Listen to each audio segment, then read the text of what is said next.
नमस्कार, छत्तीसगढ़ डिबेट में आपका स्वागत है। आरोप मुक्ति की युक्ति। दरअसल देखिए, दो तरह से अपराध होते हैं। एक अपराध होता है जो आपराधिक प्रवृत्ति के होते हैं और वो अपराध करते हैं। एक अपराध ऐसा होता है कि जो राजनीतिक कारणों से लोग धरना प्रदर्शन कुछ करते हैं और उनके खिलाफ प्रकरण दर्ज होते हैं। तो ये दो तरह के प्रकरण होते हैं और कई बार द्वेषवश भी प्रकरण दर्ज होते हैं।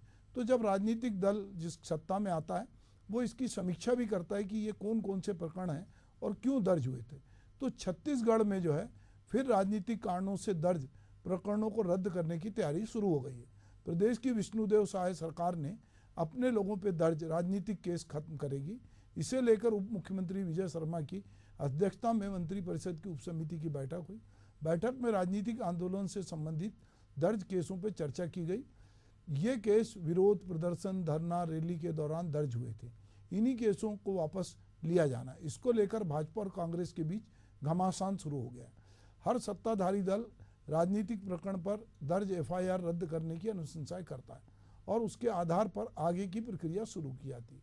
पूर्ववर्ती कांग्रेस सरकार के समय गृह मंत्री ताम्रध्वज साहू की समिति ने 37 राजनीतिक प्रकरणों में से 21 को रद्द करने की अनुशंसा की थी। इनमें से अधिकांश केस मुख्यमंत्री भूपेश बघेल की कैबिनेट ने रद्द कर दिए थे। अब इस घड़ी का काटा जो है अब फिर साय सरकार की ओर है। राजनीतिक परंपरा रही है कि विपक्ष कभी भी सत्ता के निर्णयों से संतुष्ट नहीं होता। अब कांग्रेस ने राज्य सरकार के इस निर्णय पर सवाल खड़ा किया है। साथ ही दावा किया है कि कांग्रेस सरकार में अपराधियों पर दर्ज केस जो थे वो कांग्रेस की सरकार ने बदले की भावना से काम नहीं किया, मगर भाजपा सरकार बदले की भावना से काम कर रही। वहीं भाजपा ने कांग्रेस के आरोपों को एक नए सिरे से खारिज किया है। भाजपा ने कहा है कि भाजपाइयों को तत्कालीन कांग्रेस सरकार ने झूठे मामले में फंसाया था। भाजपा कार्यकर्ताओं को कांग्रेस सरकार ने टारगेट किया था। बहरहाल मंत्रिमंडल उपसमिति की बैठक हो चुकी है। उपसमिति के विचारों पर राज्य सरकार निर्णय करने वाली है। इस पर चर्चा शुरू करने से पहले सुनते हैं कि इस मामले में नेतागण क्या कुछ कह रहे हैं। पिछले 5 सालों में जब कांग्रेस पार्टी की सरकार थी, लगातार हम सब ने देखा कि कैसे झूठे मुकदमे जनता की आवाज़ को दबाने के लिए कांग्रेस पार्टी ने भारतीय जनता पार्टी के कार्यकर्ताओं को टारगेट करके उन पर झूठे मुकदमे बनाए गए। उन मुकदमों की सरकार के लेवल पर समीक्षा हो रही है, जानकारी इकट्ठी की जा रही है। इसके लिए मंत्री उप समिति बनी है। समिति विचार करके रिपोर्ट देगी और उसके आधार पर सरकार निर्णय करेगी। कांग्रेस ने किसी भी भारतीय जनता पार्टी के कार्यकर्ता के ऊपर एफआईआर दर्ज नहीं किया, बल्कि भारतीय जनता पार्टी अपने अपराधियों को बचाने के लिए इस तरह की काम कर रही है। अगर बदले की भावना से काम अगर कांग्रेस करती, मैं समझता हूं ऐसा स्थिति कभी भी कांग्रेस पार्टी ने नहीं किया। बदले की भावना से क्या होता है, हम 24 तारीख की विधानसभा के घेराव में देखे, उसको देख लीजिए। बदले की भावना से हमारे कांग्रेस के नेताओं पर एफआईआर हुई। बदले की भावना से भारतीय जनता पार्टी ने ईडी, आईटी और इनकम टैक्स लगाकर हमारे नेताओं के ऊपर एफआईआर दर्ज करने का काम किया। इसलिए कुल मिलाकर भारतीय जनता पार्टी अपने आपराधिक तत्वों को बचाने के लिए इस तरह से प्रकरण वापस ले रही है। तो चलिए देखते हैं कि आरोपों से मुक्ति की युक्ति में क्या कुछ हो रहा है। चूंकि सरकार भाजपा की है और उसको लगता है कि कांग्रेस के कार्यकाल में जो भी धरना प्रदर्शन जो कुछ उसके कार्यकर्ताओं ने किया, पदाधिकारियों ने किया, उनके लिए मंत्रिमंडलीय उपसमिति है, उसकी अनुशंसा है और ये प्रक्रिया है। इसके पहले भी जैसा हमने बताया कि भूपेश बघेल की सरकार ने भी जो कांग्रेस के लोग थे उनको अपराध से मुक्ति दिलाई थी।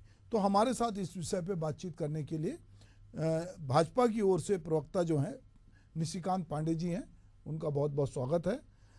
अनिल सिंह जी हैं कांग्रेस के प्रवक्ता, उनका भी स्वागत है। और मेरे सहयोगी लविंदर पाल सिंगरोता हैं, उनका भी मैं स्वागत करता हूं। तो मैं सबसे पहले लविंदर ये जानना चाहता हूं कि अपन बात को शुरू करें कि कितने प्रकरण थे, किस तरह के प्रकरण हैं, जो इसकी कुछ जानकारी आपको? देखिए सर, लगभग 141 प्रकरण हैं जो कांग्रेस ने बताए हैं कि उन पर लगाए गए हैं। जब कांग्रेस भाजपा की सरकार थी उस समय इतने प्रकरण लगाए गए थे, लेकिन जब कांग्रेस की सरकार आई तो इन प्रकरणों को हटाया गया। गृह मंत्री, जब उस समय तत्कालीन गृह मंत्री ताम्रध्वज साहू थे, उन्होंने इन प्रकरणों को धरना प्रदर्शन के दौरान हटाए गए थे। ये दोनों ही पार्टी के लिए आम बात है, क्योंकि इसमें कुछ नया नहीं है। जो पार्टी आती है, जो विपक्ष में रहती है, उन पर जो आरोप लगाए गए हैं, जब वो सत्ता में आती है तो इन पार्टी में जितने भी लोग रहते हैं, जो भी धरना प्रदर्शन में मौजूद रहते हैं, उन पर ये जो आरोप लगाए हैं उसे हटाई जाती है। तो कहीं ना कहीं ये दोनों ही दल के लिए कोई नई बात नहीं है। ये हमेशा का एक सतत प्रक्रिया है। ऐसे में निर्वाचन आयोग ने भी अब इस मामले को सुध लिया है। उन्होंने भी जो इस पर आपत्ति जताई है कि जो भी जो प्रत्याशी चुनाव में खड़े होते हैं, अगर उन पे आपराधिक जो केस दर्ज होते हैं, अगर वो ज्यादा होते हैं, तो उसे इससे हटाया दिया जाए, उन्हें चुनाव में खड़े नहीं होने दिया जाएगा। तो इसको लेकर दोनों ही पार्टी इस चीजों को देखती है, समझती है। तो कहीं ना कहीं जो भी सरकार पार्टी में आती है, जो भी सरकार आती है, जो भी बनती है, वो कहीं ना कहीं अपने लोगों को फायदा पहुंचाने के लिए चलो जितने भी प्रकरण ठीक है है, उसको हटा। तो लविंदर, चलो हम आगे चलते हैं, निशिकांत पांडे जी से बात करते हैं। निशिकांत जी, मैं ये जानना चाहता हूँ कि देखिए, ये तो एक दो तरह होता है कि एक पॉलिटिकल दर्ज होते हैं। सवाल ये है कि पार्टी के लोग दर्ज नहीं कराते, दर्ज तो पुलिस करती है। भाई जो भी प्रदर्शन होगा, आप विपक्ष में हैं तो निश्चित रूप से आप, महंगाई बढ़ गई है तो प्रदर्शन करेंगे, कहीं लॉ एंड ऑर्डर निर्मित हो गया तो प्रदर्शन करेंगे, कहीं आरक्षण का मुद्दा है, कहीं विधानसभा घेराव का मुद्दा है, तो इन सारे मुद्दों पर लोग प्रदर्शन करते हैं और उसमें जो है पुलिस प्रकरण दर्ज करती है। तो कई बार कुछ प्रकरण दर्ज होते हैं, कुछ लोग छूट जाते हैं, पर जब बाद में समीक्षा होती है तो ये देखा जाता है कि भाई पॉलिटिकल प्रकरण कौन कौन से हैं। तो अभी जब कांग्रेस की सरकार थी और जब भाजपा के लोग प्रदर्शन कर रहे थे, तो वो ऐसे कितने लोग थे जिन पे गंभीर किस्म से प्रकरण दर्ज हुए, और वो द्वेषवश हुए या प्रदर्शन के दौरान जो धाराएं लगती हैं मामूली, जिसको कि आप गाड़ी में बिठा के ले जाते हो, किसी दूर छोड़ देते हो, या आप स्टेडियम में बंद कर देते हो टाइम बीइंग, जेल में उतनी जगह नहीं होती, तो ये किस तरह के प्रकरण हैं जो वापसी की सिफारिश हुई है? कहीं इसकी आड़ में कोई आपराधिक लोगों को तो नहीं छोड़ा जा रहा है? निशिकांत जी। सुभा जी, आपको नमस्कार, अनिल जी को नमस्कार। देखिए, जो दो बातें हुई, अभी हमारे प्रदेश अध्यक्ष कांग्रेस के बोल रहे थे कि अपराधियों को संरक्षण करने की बात। देखिए, राजनीतिक दल होने के कारण और विपक्ष में होने के कारण संघर्ष होता है। राजनीतिक संघर्ष को अगर अपराधी का नाम दे रहे हैं तो उनके बुद्धि पे मुझे तरस आता है कि ऐसी सोच क्यों रखते हैं। जब आपकी सरकार आई और आपने वापस लिया, उस समय आपकी इस बुद्धि कहाँ चली गई थी, ये सोचने वाली बात। आपने जो सुभाष जी बात उठाई, देखिए जो महत्वपूर्ण बिंदु है इसमें, जो आपराधिक प्रकरण दर्ज हुए, एक कवर्धा के मामले में और एक नारायणपुर के मामले में। नारायणपुर में हमारे जिला अध्यक्ष को 4-4 महीने जेल में रखा गया, और खुद सबके विजय शर्मा जी, अभी जो हमारे गृह मंत्री हैं, उनको 2 महीना 2.5 महीना जेल में रखा गया। तो ये जो महत्वपूर्ण विषय था जिसपे लगातार अभी चली रही थी, तो ये सब विषय को लेके जब आपको मालूम है कि ये राजनीतिक संघर्ष का विषय है, उसको आपराधिक प्रकरण बनाना, और खास करके दुर्भावनापूर्ण, वहां पे ये ऑब्जेक्शनेबल है। और जहां कोई अपराध हुआ ही नहीं है, ऐसा कोई क्रिमिनल केस तो है नहीं, आप एक राजनीतिक पार्टी के परिवार के सदस्य हैं, उन पे अगर आप ऐसे लांछन लगा रहे हैं तो गलत। हर पार्टियां करती है और ये कानून सम्मत है, समिति बनाई जा रही है, और किसी भी अपराध के, या हत्या के, या रेप के, या डकैती के किसी अपराधी को इसमें सम्मिलित नहीं किया जा रहा है। वो पार्टिसिपेशन जिसने किया उस आंदोलन में और जिसपे FIR चार्ज हुआ, ये बात जरूर आपने सही कही कि जो FIR दर्ज होता है वो पुलिस प्रशासन करती है, लेकिन कहीं ना कहीं उन पे दबाव रहता है। हम भी कई बार संघर्ष में, जैसा आपने बताया कि दूर के जेलों में छोड़ दिया गया, थानों में बंद कर दिया गया, तो कई जगह प्रकरण दर्ज हैं, लेकिन कोई आपराधिक नहीं है। वो हमारा विरोध प्रदर्शन था, जैसे राहुल गांधी जी को काला झंडा दिखाने के समय हम लोग को मंदिर अशोक के थाने में बंद कर दिया गया था, तो वो अलग विषय है। इसको अपराध से जोड़ना गलत मानसिकता है। और मैं कांग्रेस पार्टी के जो हमारे अनिल जी बैठे हैं उनसे भी आग्रह करूंगा कि आप अपने अध्यक्ष को समझाएं, हमारे पार्टी के कार्यकर्ताओं को अपराधी कहना बंद करें। ये सामंजस्य वाली स्थिति नहीं बनती। आप थोड़ा सा आकलन कीजिए कि आप क्या कहना चाह रहे हैं। कोई अपराधी है, उसको अपराधी कहना अलग है। जैसे सुकमा के हमारे नारायणपुर के जो हमारे जिला अध्यक्ष थे, नारायणपुर में धर्मांतरण को लेके ग्रामीणों ने अपना विरोध प्रदर्शन किया, जो वहां धर्मांतरण करा रहे थे उन्होंने एसपी का सर फोड़ दिया।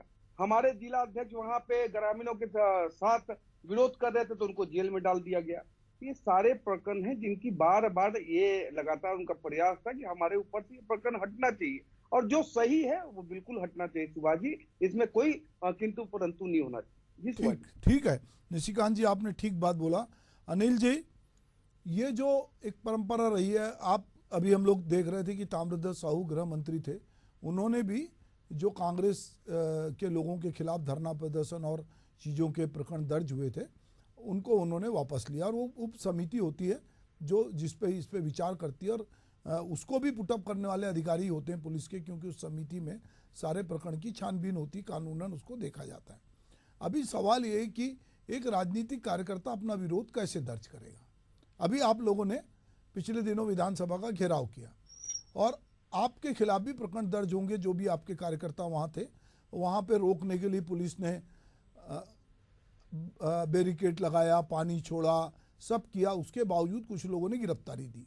और गिरफ्तारी होती है तो राजनीतिक दल ये बताता भी है कि देखिए हम इतने बड़े पैमाने पे विरोध कर रहे हैं, पूरे देशव्यापी विरोध है और ये विरोध डेमोक्रेसी का एक हिस्सा है।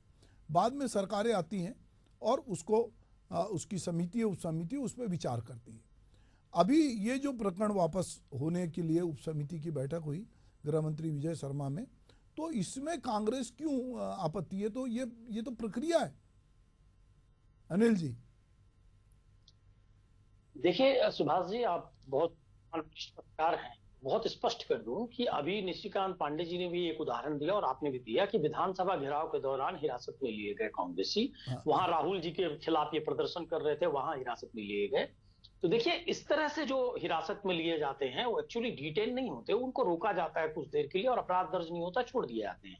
लेकिन भारतीय जनता पार्टी दुर्भावनावश जो विधानसभा घेराव के दौरान अपराध दर्ज की है उसको दुर्भावना कहा जाता है।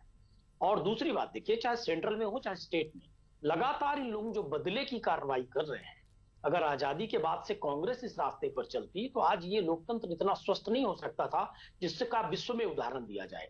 अब दूसरी बात देखिए, अपराध दर्ज हुआ जिसमें अभी निशिकांत पांडे जी कह रहे हैं कमरधा और नारायणपुर का उन्होंने उदाहरण खुद दिया और ये भी बताया कि मुख्यमंत्री जी 2-2.5 महीने जेल में थे। तो देखिए धार्मिक उन्माद, लॉ एंड ऑर्डर को इस कदर बिगाड़ देना, उस पर वो एक गंभीर चिंता का विषय है। धर्म के नाम पर लॉ एंड ऑर्डर बिगाड़ देना, कानून व्यवस्था को खराब करना, प्रदेश और देश में आपसी सौहार्द और भाईचारे को प्रभावित करना, मैं ये मानता हूं कि यह गंभीर ऑफेंस है। राजनीतिक ऑफेंस ये होता है कि धरना प्रदर्शन, ऐसा आंदोलन कुछ हुआ और उसमें कोई मामला दर्ज हो गया। अभी एसपी का सर फोड़ देने का उदाहरण भी निशिकांत जी ने बताया और उसकी पैरवी भी की कि ऐसे अपराध वापस होने चाहिए। मेरा ये मानना है देखिए कि इस तरह के अपराध वापस नहीं होने चाहिए, ऐसे गंभीर अपराध पर कार्रवाई होनी चाहिए। माननीय उच्च न्यायालय और सर्वोच्च न्यायालय ने भी इस पर चिंता प्रकट की है कि राजनीतिक अपराधों के बहाने आप अपराध को संरक्षण नहीं दे सकते या अपराधियों को इस तरह छुड़वाकर उनके हौसले बुलंद नहीं कर सकते। तो मुख्य जो लब्बो-लुआब ये है सुभाष जी कि राजनीतिक आरोप प्रत्यारोप में अगर कोई अपराध दर्ज होता है वो समझ में आता है, लेकिन गंभीर स्थिति पैदा कर देना, लॉ एंड ऑर्डर के लिए प्रदेश और देश का माहौल बिगाड़ देना, ऐसी स्थिति जब आए, जैसे 2-2.5 महीने वो बता रहे हैं कि विजय शर्मा जी भी जेल में थे, तो निश्चित रूप से वो हाई कोर्ट भी गए होंगे बेल के लिए, डिस्ट्रिक्ट कोर्ट भी गए होंगे। लेकिन अभी जो पीएमएलए एक्ट ईडी के मामले में लाए हैं जिसमें जमानत का प्रावधान ही नहीं है जब तक चालान प्रस्तुत ना हो, और लगातार ये शपथ पत्र देते रहते हैं कि अभी चालान बाकी है, चालान बाकी है, तो देखिए वो विषय अलग है। लेकिन ऐसे मामले में अगर न्यायालय जमानत नहीं दे रही है तो मान के चलिए कि गंभीर अपराध है और न्यायालय को प्रथम दृष्टया ये महसूस होता है कि ये कानून व्यवस्था के लिए बड़ी चुनौती है इनको जमानत देना। ऐसे मामलों को वापस लिया जाना गंभीर चिंता का विषय है। तो देखिए ये चाहे मामलों को वापस लेने का विषय हो और चाहे भारतीय जनता पार्टी के मामले दर्ज करने का मामला हो, गैर भाजपा जो दल हैं और जहां गैर भाजपा शासित सरकारें हैं, चाहे केंद्र में ही आप उदाहरण देख लीजिए, एजेंसियों का ऐसा दुरुपयोग, हर दिन इमरजेंसी जैसा माहौल, मुख्यमंत्रियों को जेल भेज देना, निर्वाचित लोगों को भेज देना और जैसे ही वो इनके पाले में आए वो स्वच्छ हो गए। इस तरह का जो प्रधानमंत्री तक जिसको भ्रष्ट कहें और उसको जब उनके दल में चले जाएं तो वो स्वच्छ हो जाएं, ये जो परंपरा लोकतंत्र में बनी है हिंदुस्तान में अभी मोदी जी के शासन काल के बाद, भारतीय जनता पार्टी का भी कतिपय ऐसा रूप मैंने नहीं देखा था अपने जीवन काल में। मैं बहुत ग्रेजुएट हो चुका था जब मैंने अटल जी की सरकार देखी थी। तो ऐसा कभी भी हिंदुस्तान का वातावरण नहीं था। ये आप हृदय से जब महसूस करेंगे और निशिकांत जी भी महसूस करेंगे, इतना नफरती माहौल कभी नहीं था। सदन में जब सुषमा जी बोलती थी, दूसरे विपक्ष के नेता बोलते थे, अटल जी बोलते थे विपक्ष में रहे हों, और सरकार में जब रहे मनमोहन सिंह जी और बाकी लोग, क्या एक स्वस्थ वातावरण हुआ करता था। लेकिन आज जिस तरह से बदले की राजनीति, जिस तरह से सत्ता के लिए धार्मिक उन्माद फैला देना, इस तरह की जो चीजें चल रही हैं वो गंभीर चिंता का विषय है। और भारतीय जनता पार्टी जिस तरह इसको प्रश्रय दे रही है वो बहुत गंभीर चिंता का विषय है। हिंदुस्तान भाईचारे, प्रेम और सौहार्द का देश है, और किसी भी परिवार या देश या राज्य की अगर आप विकास की कल्पना करेंगे तो सिर्फ इसी रास्ते पर, शांति और अमन के रास्ते पे ही हो सकता है। अगर हम आपस में लड़ते रहेंगे कभी उस राज्य का, समाज का विकास नहीं हो सकता सुभाष जी। और कांग्रेस का यही मूल कॉन्सेप्ट है। पर भाजपा जिस तरह से बदले की राजनीति कर रही है वो लोकतंत्र के लिए घातक है। आज इसकी बारी है, कल उसकी बारी है। कभी मीडिया समूहों को डोमिनेट करना, पत्रकारों की स्वतंत्रता छीनना, कभी किसी वर्ग विशेष को परेशान करना, ये अच्छी स्वस्थ परंपरा नहीं है लोकतंत्र के लिए। इस पर कांग्रेस ने हमेशा चिंता प्रकट की है और आज भी चिंता प्रकट कर रही है। ठीक है अनिल जी, निशिकांत जी से मैं बात करूंगा। निशिकांत जी ये कह रहे हैं कि जो राजनीतिक धरना प्रदर्शन ये सब होता है उसमें यदि आप केस वापस लेते हैं तो कोई आपत्ति नहीं है, पर कह रहे हैं कि कोई धार्मिक उन्माद फैलाने के लिए लंबे समय तक जेल में रहता है, कोर्ट भी उसको जमानत नहीं देती, और उनके प्रकरण को यदि वापस लिया जाता है तो उसको लेकर अनिल की जो चिंता है कि इससे बाद में समाज में एक वातावरण बिगड़ेगा कि कोई भी आदमी यदि धार्मिक उन्माद फैलाएगा, जातिगत हिंसा फैलाएगा, और बाद में वो राजनीतिक दल का सदस्य है और उसको राजनीतिक कारणों से आप उसको माफ़ी कर देंगे तो इससे माहौल बिगड़ने की आशंका है। तो ये जो प्रकरण, दो प्रकरण आप ही ने कोर्ट किए, कवर्धा का प्रकरण था और एक जो है हमारे नारायणपुर का। अभी मैं पिछले दिनों आपकी जानकारी के लिए बता दूं, मैं नारायणपुर गया था और नारायणपुर में जो भाजपा अध्यक्ष हैं वो थिएटर से जुड़े हुए हैं, वो हबीब तनवीर के थिएटर में काम करते थे, तो उनके साथ मुझे बात करने का मौका मिला। मैंने मंच भी उनने मेरे साथ साझा किया, तो मैंने उनसे ये जानना चाहा, ये जो पूरी घटना जिसकी ये बातचीत हो रही है, तो उन्होंने जिस तरह, हर आदमी का एक पक्ष होता है, तो मैंने पूछा कि आप, तो बोले मेरे पे कोई प्रकरण आज तक कभी दर्ज नहीं हो, मैं तो रूस, अमेरिका, दुनिया भर में हबीब तनवीर के साथ घूम के आया, पर हम लोग यहाँ प्रदर्शन कर रहे थे और बाद में वो जो भी हुआ वहाँ अनियंत्रित हो गई। उनका कहना था कि जो भीड़ थी, जो लोग थे वो अनियंत्रित हो गए, उसमें कुछ असामाजिक तत्व घुस गए और उन्होंने किया, और उनका ये ठीक नहीं था, पर मेरे पे प्रकरण दर्ज हुआ और मेरे को जेल जाना पड़ा। कई बार ये होता है कि आप प्रदर्शन करने कुछ और जाते हो, आप राजनीतिक आदमी, आप कभी नहीं चाहते कि वहाँ मार पिटाई हो, सर फोड़ें, आपका उद्देश्य रहता अपना विरोध दर्ज करना, पर वहाँ बहुत सारे लोग जो उत्तेजना में होते हैं, और ख़ास करके ऐसा प्रदर्शन जहाँ पे मान लो कि महंगाई को लेके है तो ठीक है चलो, पर किसी व्यक्ति को लेकर आक्रोश है, कोई एक्सीडेंट हो गया है, कोई चक्का जाम कर रहा है, या कोई धर्म को लेकर किसी ने धार्मिक भावना आहत कर दी है, तो उसमें कुछ लोग बहुत उत्साही होते हैं और वो कुछ ना कुछ उपद्रव करते हैं, वो उपद्रवी तत्व होते हैं, पर वो भीड़ में चिन्हित नहीं होते। तो ये भी एक तरह का उत्पात है। तो ये जो अनिल भाई कह रहे हैं कि भाई हमने विधानसभा घेराव करने की कोशिश की, उसका प्रकरण दर्ज हुआ एक अलग है, पर भाजपा जो है वो डेलिबरेटली कांग्रेसियों के खिलाफ जो उनका विरोध करते हैं, सेंट्रल एजेंसी का उपयोग कर रही है, प्रकरण दर्ज कर रही है, और जो उनके लोग उत्पात मचा रहे थे या धार्मिक उन्माद पैदा रहे थे, अब उनको राजनीति के नाम से उन पे केस वापस ले रहे थे। इसको किस तरह से आप इस पूरे प्रकरण में किस तरह से देखते हैं, और क्या आप अनिल भाई की बातों से सहमत हैं? देखिए अनिल जी शायद वकील भी हैं, हाँ। अजीब सा कॉन्ट्राडिक्शन ये बता रहे हैं, कोट कर रहे हैं। अगर कहीं पे धर्मांतरण किया जा रहा है और उस पे ग्रामीणों द्वारा विरोध किया जा रहा है, तो कार्रवाई किस पे होना चाहिए, धर्मांतरण करने वाले पे या जो उसको रोकने गया उनके? क्या है, धर्मांतरण को सत्ता का संरक्षण प्राप्त करके उसको बढ़ावा दिया जा रहा था, और अनिल जी यहाँ पे पूरा उस कॉन्सेप्ट को बदल के उसको धर्म पे लिया। विषय ये है कि जो कवर्धा की घटना हुई थी, क्यों हुई, क्या कारण था उसके पीछे? आप जो ये 150-200 गाड़ियां के काफिला लेके गए थे, वो क्यों लेके गए थे, विषय तो आपको जानकारी है ना अनिल जी। आप इस तरह से अगर बात कर रहे हैं, और दूसरा महत्वपूर्ण विषय, आप तो लगातार भारतीय जनता पार्टी को वो कह रहे हैं कि मैंने कभी नहीं देखा अपने जीवन काल में, ग्रेजुएट हो गया था। आप नहीं देख पाएंगे, क्योंकि हम विपक्ष में ऐसा कार्य कर ही नहीं सकते। हम एक संयमित कार्यकर्ता है और अनुशासित पार्टी की कार्यकर्ता है।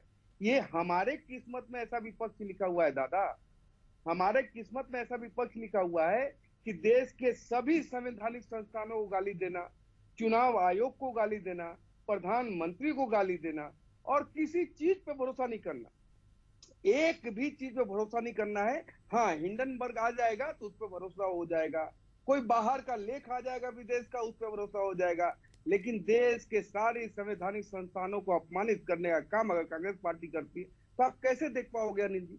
हम तो सभ्य लोग थे ना, इसलिए सदन के अंदर और सदन के बाहर सम्मानित तरीके से विरोध करते थे। आपका जो जोन है ना, वो पूरी कांग्रेस पार्टी वामपंथीकरण में समाहित हो चुकी है, और जब वाम ही नहीं बचे तो आपको क्या बचा पाएंगे। विषय ये है सुभाष जी कि जब आप प्रकरण दर्ज करते हैं, अभी इन्होंने कहा कि कोर्ट ने बेल नहीं दिया, उस पर भी मैं आऊंगा, पहले इस पे आते हैं कि जब कोर्ट ने बेल नहीं दिया तो कोर्ट बेल कैसे देता है? एफआईआर दर्ज होता है, उसमें धाराएं जुड़ी होती है, वो बेलेबल है नॉन बेलेबल है उसको देखा जाता है।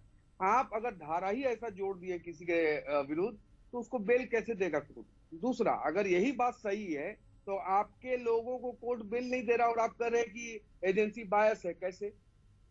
हम तो नहीं करेंगे न्यायालय बायस है, बेल नहीं मिला मुझे 2 महीना, लेकिन हम नहीं कह रहे न्यायालय बायस है, लेकिन आप बोल रहे हैं कि अगर कोर्ट ने बेल नहीं दिया इसका मतलब एजेंसी सही है ना, फिर आप ऐसे कैसे आरोप लगा रहे हैं खड़े खड़े?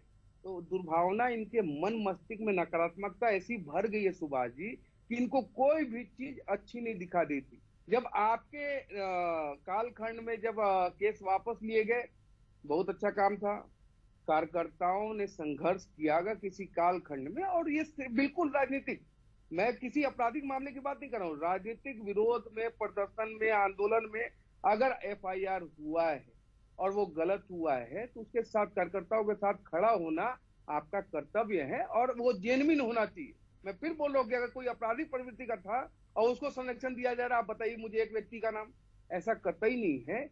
विषय मात्र इतना है कि अगर कोई द्वेषपूर्ण मामले को लेकर अगर आपके ऊपर एफआईआर की गई है और टारगेट करके एफआईआर की गई है तो उसको हटाना चाहिए। कार्यकर्ता आपका पार्टी का मूल होता है और उसके संघर्ष को आपको ध्यान में रखिए। अगर उसकी समिति बनी है उसको रेक्टिफाई किया जाएगा, ऐसा कोई हवा में किसी को नहीं हटाया जा रहा सुभाष जी। ठीक ये है जो आरोप कांग्रेस पार्टी लगा रही है, जी 10 सेकंड और लूंगा, ये बोल रहे थे कि लोकतंत्र की हत्या। अरे साहब, कितनी कितनी राज्य सरकारों को आपने India is Indira, Indira is India कह के उखाड़ के फेंक दिया, देश में आपातकाल लगा दिया, और अभी आप बोल रहे थे कि जेल डालते हैं। यहाँ रायपुर के पत्रकार को आपने कितने दिन जेल में डाला, अफीम और चरस रख के उसके घर में? उस समय आपको शर्म नहीं आ रही थी? तो अनिल जी, पहले आईना देखो, दूसरे को बाद में बताओ, क्योंकि आपके कालखंड में हमने देखा युवा निर्वस्त्र हुआ। लेकिन कोई बात नहीं है अनिल जी, आप जितना सोचेंगे ना उससे कहीं ज्यादा चीजें आगे निकलेगी। आप हमारे ऊपर आरोप लगा रहे हैं, आपके पास तो 7 दशक का कालखंड है, ऐसी ऐसी घटनाएं हैं। आपको मालूम है कि 2 लोग प्लेन हाईजैक किए थे इंदिरा जी को जेल से छुड़ाने के लिए, मालूम है उनको विधायक और सांसद भी बनाया गया। आपको इस बात की जानकारी है? नहीं होगी, क्योंकि आपको अपना इतिहास पढ़ना ही नहीं है। आपको तो देखना है भाजपा के इतिहास को। अरे पहले कांग्रेस के इतिहास को उलट पुलट करके तो देखो, चलिए क्या नहीं हुआ है। चलिए अभी तो हम केस पे चलते हैं। हाँ अनिल जी, क्या निशिकांत जी जो कह रहे हैं इससे आपकी कितनी असहमति है? देखिए, निशिकांत जी बहुत हास्यास्पद और अमर्यादित बात कहते हैं। मैंने अटल जी की सरकार का उदाहरण दिया तो कह रहे हैं कि अटल जी विपक्ष में थे, मर्यादित थे। अटल जी सरकार में भी थे, अपनी जानकारी दुरुस्त करिए। और अफसोस इस बात का है कि निशिकांत पांडे जी उस इंदिरा जी पर चले जाते हैं, नेहरू जी पे चले जाते हैं, उनका जवाब वही देंगे और उसके लिए बहुत दूर का सफर करना होगा। आज की बात करिए, आप सरकार में बैठे हैं, मोहन सरकार से आप तुलना करें तो समझ में आता है। साहब, मैंने आपको धैर्यपूर्वक सुना है, थोड़ा सा सुनिएगा। समस्या इस बात की है कि जब ये धार्मिक उन्माद को बढ़ावा देते हैं, अपराधियों को प्रश्रय देते हैं, तो मॉब लिंचिंग जैसी घटना होती है। राजधानी में, रायपुर में, आरंग के पास जो हुआ, आज पूरे हिंदुस्तान में जो ये वातावरण बना रहे हैं और जिस तरह से अपराधियों को संरक्षण देना और निर्दोष लोगों को फंसाना, ये कह रहे थे अपराधियों को जब गंभीर धाराएं लग जाए जमानत नहीं होती।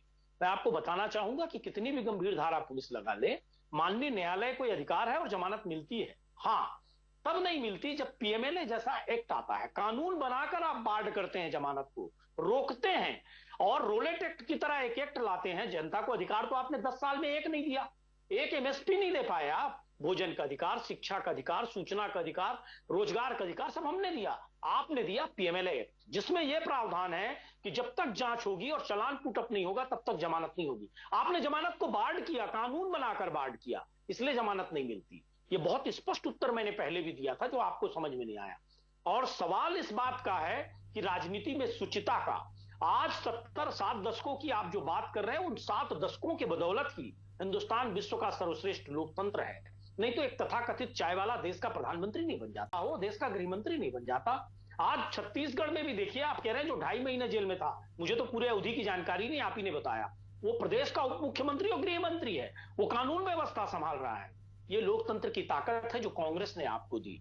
आप जिस तरह से कलबुर्गी और गौरी लंकेश जैसे पत्रकारों की हत्या कराते हैं, जिस तरह से छापेमारी कराते हैं, इनकम टैक्स, आईटी और आपका ईडी, सीबीआई, ये क्या देश की जनता नहीं जानती? और जब आपसे सवाल पूछे जाते हैं तो आप 60-70 के दशक में चले जाते हैं। ये जवाब नहीं है साहब। जनता ने आपको चुना है राजनीति में शुचिता के लिए, लोकतंत्र के लिए, देश को आगे बढ़ाने के लिए। आपको इसलिए ताकत नहीं दी है कि विपक्ष का दमन कर दो, जो सवाल पूछे उसको जेल भेज दो, उसके घर छापेमारी कर दो, उसका चरित्र हनन कर लो।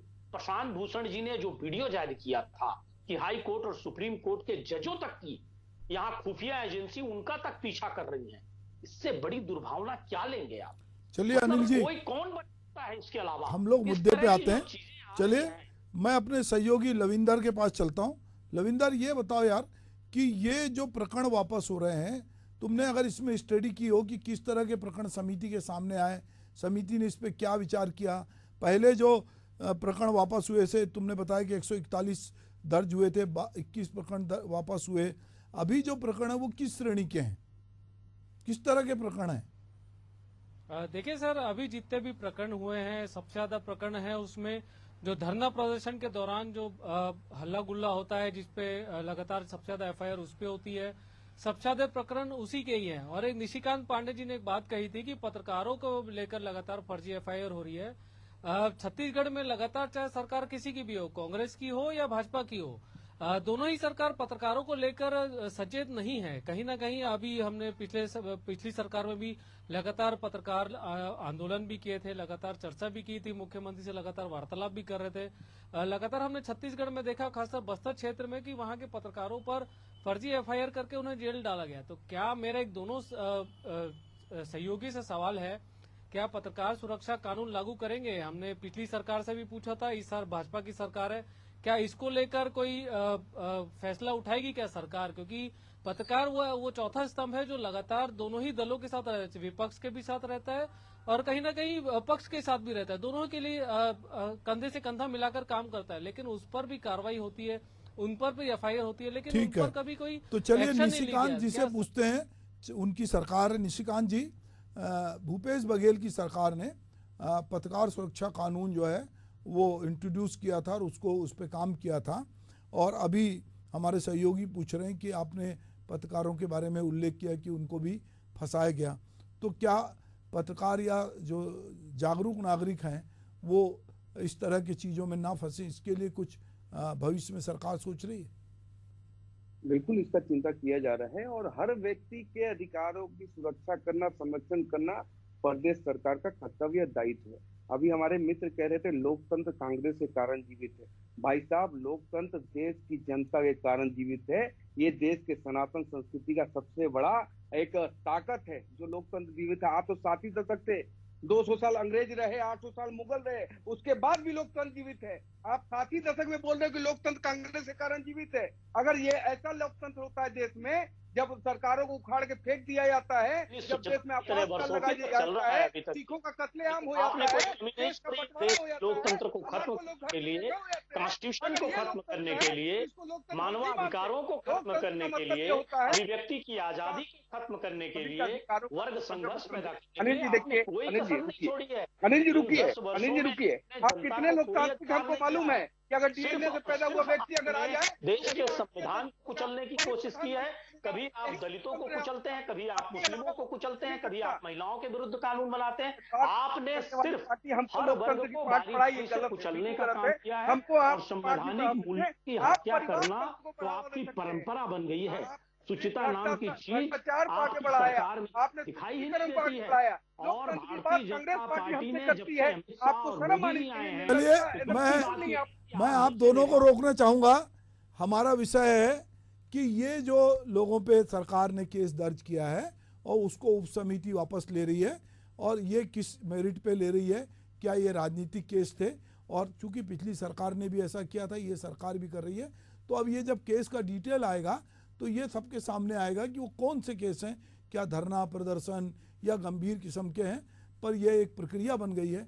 मुझे लगता है कि सरकारें चेहरा देख देख के यदि वापस ना लें और इसकी एक समीक्षा हो हर 6 महीने में कि भाई ये जो भी प्रकरण दर्ज होते हैं, इसी भी न्यायालयों में बहुत सारे प्रकरण लंबित हैं, तो ये होना चाहिए एक रूटीन में कि 6 महीने या साल भर के भीतर ये देखना चाहिए कि कौन से धरना प्रदर्शन और इस तरह के कि जिनका पूर्व में कोई आपराधिक रिकॉर्ड नहीं है, केवल वो राजनीतिक कारणों से यदि उनको किया गया है तो इसका रिव्यू होना चाहिए। केवल सरकार बदलने पर अपने लोगों के प्रकरण वापस हों और बाकी फिर दर्ज हो, ये नहीं होना चाहिए। इससे न्यायालयों पे भी बोझ कम पड़ेगा और जो राजनीतिक क्षेत्र में काम करते हैं उनको भी लगेगा कि हाँ, साल में एक बार इसका रिव्यू होता है, क्योंकि बहुत बार प्रकरण लंबे चलते हैं।